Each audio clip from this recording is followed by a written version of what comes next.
Hey everybody, Star Guy here. As always, thank you so much for tuning in. Today we're going to be doing a comic read-through called Duel of the Fates by Andrew Winegarner. I'm sure some of you have come across this. It's been out for a little while now. I've heard of the alternative script Collin Trevarrow put together for the Rise of the Skywalker, but never actually made the time to read it myself. And today is going to be my first read-through of this comic specifically. I hear great things about it, and I figure, hey, maybe there's some other people in the world that would enjoy reading alongside with me for the first time. So let's dive right in. Alright, Star Wars, Duel of the Fates. Trevarrow, Connolly, Winegarner, all endorse that bad boy.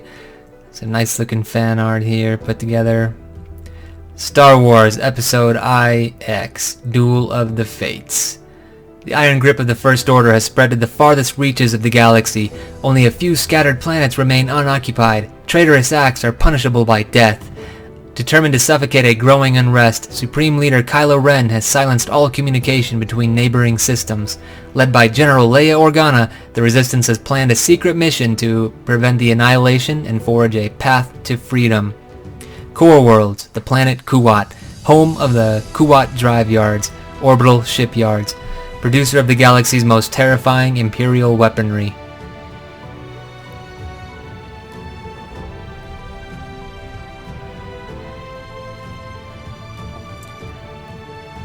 Inside the orbital ring, a brutish labor droid scrapes the spherical side of a BB unit. Brunk! Revealing BB-8 deep undercover. BB-8, you in? Says Rose. I need eyes on the checkpoint. BB-8 plugs into a scomp terminal, anxious, tense. Beep boop! The hollow lights up, blurred and scrambled. The image unscrambles, revealing an approaching dropship. Attaboy, says Rose. The dropship touches down, kicking up a storm of sand. Migrant workers from all corners of the galaxy disembark, submitting to the First Order in exchange for safety and a scrap of food. Stormtroopers funnel the migrants towards a weapons detector. Checkpoint, keep your head down. How will we know if BB-8 hacked the mainframe? We'll know. Although armed, Poe and Finn walk up to the weapons scanner. Just as the machine shudders and clicks off, "We lost power! Hold the line!" says the stormtroopers. Up on the orbital ring, BB-8's scomp link spins, and the stormtroopers' console powers up again. "Power's back on. Go get moving," says the stormtroopers. Poe and Finn pass through the border and wall end into a vast migrant settlement, a vibrant melting pot. Poe locks eyes with Biskova, a furry alien watching from a machine shop. "That's our guy." Finn and Poe follow Biskova inside a hut. Rose emerges from the back. "You said 2 days. I've been here 2 weeks, says Rose. "This place doesn't seem so bad," says Finn. "Good people, terrible food," says Rose. "This is our access point. This power shaft delivers raw ore to the orbital ring," says Rose. "A detonation directly into the energy stream. Here, will cause a chain reaction and take the whole thing down. Along with their new fleet," says Finn. "How do we know they haven't detected BB-8's signature? There's a lot we don't know. That's why I voted for the other plan," says Poe. "This is when we second guess the plan? Right now?" says Finn. "We can take out the enemy's fuel source and be light years away before they know what hit them. But we have to move now," says Rose. "Okay, let's blow this thing and go home," says Poe.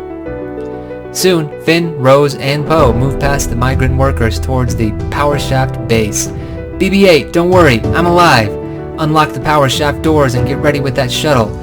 "Let's see some identification," says the stormtroopers. Whack!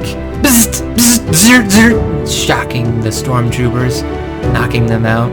Inside the base is a massive column of particle energy, rushing upwards. "We'll have 20 seconds before detonation. Give or take." "Give or take how long?" Poe hands out 3 thermal detonators. "Toss these detonators up. Nice and easy, just like pitching palmetto stick." "We didn't have that," says Finn. "Oh, we're going now?" as Poe activates his charge. Poe underhand tosses his charge into the stream, where it rockets upwards into the particle flow. "BB-8, bombs are away. We'll meet you at the relay point." Our heroes exit through the maintenance door to find themselves face to face with a platoon of stormtroopers. "Drop your weapons," Distraction in 3, 2, 1. Now, says Poe. Up in the Kuat Orbital Command Center, blast shields have contained the explosion, Admiral. All systems stable. Good. Admiral Vaughn looks down on the glowing Kuat moon below. Their outdated tactics are pitiful. Down on the moon, our heroes wait for an explosion. Any second now, says Poe. The hooded Tusken steps forward. Blades of blue light flash from its gloved hands. The Tusken takes down everything in its path, lifting deadly with the blade. Boom! Wham! The Tusken's mask hits the ground. Whoa! Rey, what are you doing here?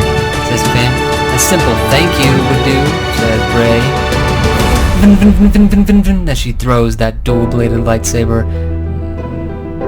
slaying every stormtrooper in sight. I'm counting, what, 7? You shouldn't have come here. If it means you're safe, yeah. You'd rather be killed? If it means you're safe, yeah. Now's not the time. Definitely not the time, says Poe. Jedi, Jedi, Jedi, Jedi. The crowd goes wild. More stormtroopers flood into the square, but the migrants block their path to protect Rey. Some throw rocks, others swing with hammers and tools. It's inspiring. Rocks hurl at these stormtroopers, knocking them all out. The promise of revolution. Rey, we gotta go, says Poe. Rey hesitates, trying to fight alongside the people. I want to help them. Not here, not now, says Poe. Rey knows he's right, but it kills her inside. As the heroes leave, a fallen stormtrooper grasps at Finn. They lock eyes. Recognition, a memory from long ago. Finn pulls free and continues on, but he's shaken. In the Orbital Command Center, what happened down there? The last Jedi is with them, sir. Alert the Knights of Ren. Rey, Poe, Finn, and Rose race toward a maintenance turbo lift that runs to the ring above. BB-8, we're coming up to you. Plan's gone sideways. BB-8 has already left the orbital ring in a shuttle. He beeps incredulously. Beep, beep, beep, beep, boop, boop, beep, beep. Poe looks up at the ring above and notices something. We're gonna need another ship. Poe's eyes settle on a colossal star destroyer docked at the orbital ring. You're not serious, says Rey. That's an Eclipse-class dreadnought. You can't fly, says Finn. I can fly anything, says Poe.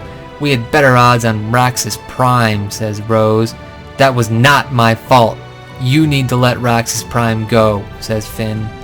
With the contingent on dock leave, only the bridge crew remains aboard the Eclipse. Who's in charge here? I am. You will set a course for the Neuralian system, says Rey as she force waves over his head. Set a course for the Neuralian system. The crewmen turn and take their positions on the console, mind-tricked en masse. Cold start the engines. We can jump right to hyperspace if we overheat the laser cannon drive, says Rey. The exhaust will spill over, says Poe. Into the propulsion systems, we can freeze the chamber, says Rey. Don't you see? You and I, how we... says Poe. Not the time, says Rey. Let's get somewhere else fast. I'm trying. Everything's backwards. Who uses an inverted control yoke? Shields up. Setting calculations for light speed, says Finn. The Eclipse roughly disengages and scrapes its way out. Fuel conduits unhinge and spit blue energy, slicing through the dock's infrastructure. Bada boom! Poe gains control of the craft's trajectory. Do we have BB-8? BB-8's shuttle dashes towards the Eclipse. Turbo lasers from the orbital ring fire on the Eclipse. Boom! Shoon! In the crossfire, BB-8's maintenance craft is hit. BB-8! Now! Screams Rey. Whoa! Says BB-8. BB-8 ejects, floats 50 feet through cold, empty space and lands inside the Eclipse hangar. We've got him, says Rey. We're good for light speed, says Rose. As the Eclipse jumps to hyperspace, a jagged, sinister ship appears. The Knife 9. The ship, piloted by the Knights of Ren, makes its way to the orbital ring. We uploaded a veil cipher to the droid. You'll have her location the moment the probe is within range. He speaks to Laurel Wren, Hataska Wren, Jadik Wren, and At Wren, members of the Knights of Ren. As he ignites what looks to be the dark saber. Officers and stormtroopers back away, tense, afraid. The knights return to their ship, leaving Admiral Vaughn's body in their wake, smoking. Alright, and that concludes Chapter 1. I already kind of see one big difference is that the Knights of Ren are way more involved in this version, and I would have loved to see that. We didn't even catch the Knights of Ren till like the very end of the last one, where Kylo Ren essentially just slices them all down and, you know, shoos them away like they're nothing anyway. So nice to see them. Interesting to see what looks to be the Darksaber involved early on here, and excited to see where this goes. Looks like we have another 6 or 7 chapters to review together, so hopefully you guys enjoyed this. Hopefully this isn't old news for everybody here in the world except me at this point. I'm really excited to read through this, and let me know what you think so far. What's going to happen Chapter 2? We're just seeing the Knights of Ren walk away. What could they possibly be off to do next? Thanks for tuning in, guys. See you in the next one.